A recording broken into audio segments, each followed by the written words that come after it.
May nagsabi, ito daw tatlo na to na ganyan, lalaki, ito daw babae.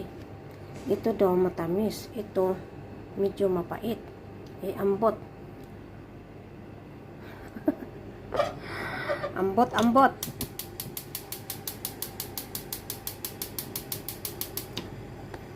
Mag egg omelette. 3 shallot, 2 sili, 3 itlog. Hiwain ko muna to ha. Tikman ko muna guys. Ito yung 3 ang niya. Kanal-kanal 3 ha.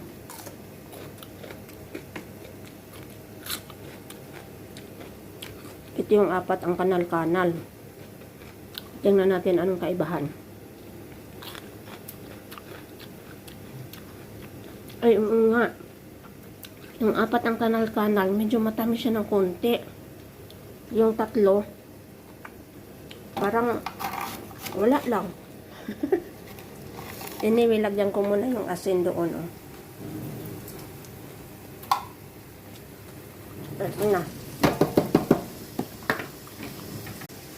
Maganda yung itlog na nabili ko. Oh.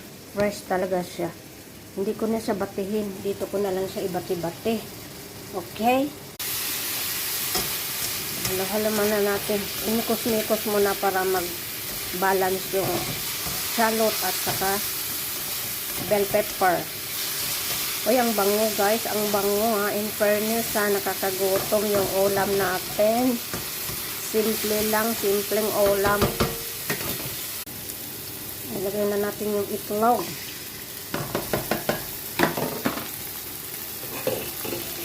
Takpan para magaling maluto. Tingnan natin ano nang nangyari.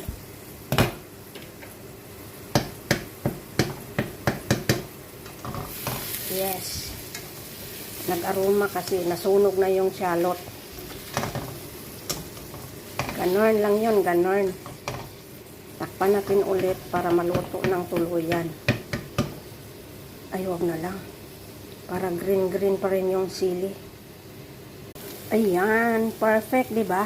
Kasi pag ibati mo siya, wala nang puti-puti. So ngayon, yellow, green, and white. Oh, perfect, guys. Ayan na, oh. Nakita yung egg white. Ganon lang yun. Huwag ibati-bati kasi ma-yellow lahat. Oh, perfect. Imbis na ampalaya, bell pepper siya. Oh, let's eat na, guys. Luto na yan. I-off na natin. Kain na tayo, mga suke. Let's eat. Oh, white, yellow, and green. May pink yung shallot. Yummy!